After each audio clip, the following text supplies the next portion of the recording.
Hello and welcome to my channel. देखंतु ईसी restructuring को नहीं जो केस फाइल करा जाइतिला बा ईसी रिस्ट्रक्चरिंग रो विरोध करी जो ईसी मेंबर माने जो माने थिले से माने जो तांकर केस फाइल करथिले 2025 मसिया तार गोटे पर गोटे सुनाड़ी चलीची एवं तापर मध्ये कोनोसी फाइनल रिजल्ट आसी नाही। जो फाइनल निष्पत्ति बा फाइनल रिजल्ट पई समस्त अपेक्षा करिसंती बा किछि गोटे उत्साहजनक खबर किछि जदि आसीबो से केस रो अपडेट को नै ताकू जो आशावादी होई रहिसंती समान को पई कोनोसी प्रकार बड़ न्यूज वर्तमान पर्यंत नाही। चैनल टी को सब्सक्राइब करी बेल बटन को ऑन कर दियंतु एवं ता सहित एई वीडियो को गोटिए लाइक कर दियंतु। ताहले 27 एप्रिल पर 6 मे रे जो सुनाड़ी हेबार थिला सेतिरे किछि चेंजेस रहिछि निश्चित भाबरे ताकू मु आपन को एई वीडियो माध्यम रे जणेबी। तो प्रथमे हम जानिबा जो 27 एप्रिल रे सुनाड़ी हितला सेतिरे कोन थिला आ 6 मे रे जो सुनाड़ी हेछि सेतिरे कोन परिवर्तन हेछि दीटा जाक मु आपन को कहबी तण करी आपन वीडियो को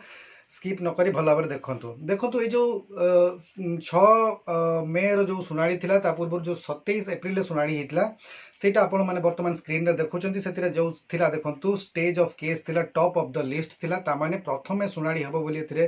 कुआ जायतिला जो से दिन रो सुनाड़ी रहिबो बा सेही सप्ताह रो जो सुनाड़ी रहिबो ताहा प्रथमे यहाँ प्रायोरिटी देकी सुनाड़ी हबो बोली से स्टेज रे रहितला। कोराम जे थिले ताथिला जस्टिस आनंद चंद्र बेहेरा थिले यार सुनाड़ी करिवार थिला एवं सेतिरे देखंतु रहिछि शॉर्ट ऑर्डर एडजर्न बोली थिला माने स्थगित रहिछि सुनाड़ी बोली थिला स्टेटस एवं ता सहित रहितला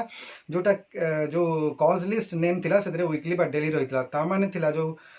वीकली बा डेली माने जो सप्ताह रे यार सुनाड़ी हेबो सेही सप्ताह रे याको प्रथम प्रायोरिटी वाइज यार सुनाड़ी निया जिवो एवं डेली वाइज माने जेउ दिन सुनाड़ी हेबो से दिन मध्ये एई केस टी को प्रायोरिटी सहित सुनाड़ी करा जिवो बोली केस रो स्टेटस थिला। एटा थिला 27 एप्रिल रो सुनाड़ी रो रिजल्ट किंतु तापरे गोटे डेट दिया गला जे सेटा रहितला 6 मे रो डेट थिला।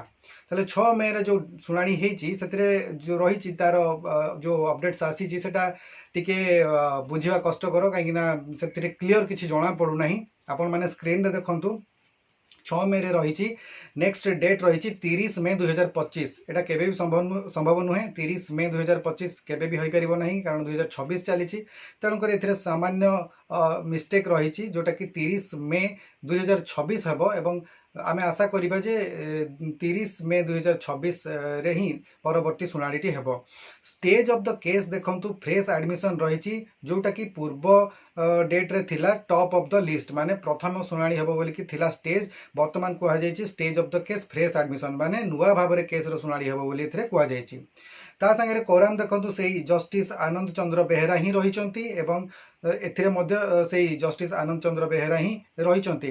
किंतु एथिरे कोनोसी शॉर्ट ऑर्डर एडजर्न बोली किछि भी नाही किंबा जो कॉज लिस्ट नेम बा वीकली और डेली थिला स्टेटस पूर्व सुनाड़ी रे सेटा मध्य एई सुनाड़ी रे नाही तेणु करी यह फ्रेश केस हिसाब रे ही यार सुनाड़ी पुणी आउ थरे आरंभ हबो नूतन भाव रे यार सुनाड़ी हबो बोली जहा जणा पड़छि एई स्टेटस रु किंतु अनेक गुडी एरर रहिला बळिया भी लागुछि 30 मे 2025 डेट जो देखा जाउछि नेक्स्ट डेट एथरे केबे भी संभव नुहे 2025 काईना 2026 चलीछि तेणु करी एई जो मिस्टेक्स गुडा रहिछि तेणु करी क्लियर भाव रे जणा पडु नाही तथापि एतिकी जणा पडुछि जे नेक्स्ट हियरिंग डेट टी रहिछि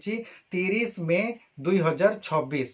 तेणुकरी आपण माने जो अपडेट पाइबे यहाँ पर नेक्स्ट अपडेट से दिन ही आसीबो एवं आशा करूची ये जो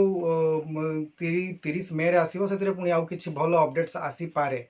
तेबे आज वीडियो को हम एठी रखिबा एई भडिया अपडेट्स पाइबा पई एसएचजी रिलेटेड अपडेट्स पाइबा पई बा जो कम्युनिटी सपोर्ट स्टाफ मानकर ठारू आरंभ करी एसएचजी मानकर तथा ईसी मेंबर मानकर अपडेट पाइबा पई हम चैनल को सब्सक्राइब करंतु एवं चैनल वीडियो गुडी जदि भल लागुची त लाइक निश्चित भाव करंतु। धन्यवाद।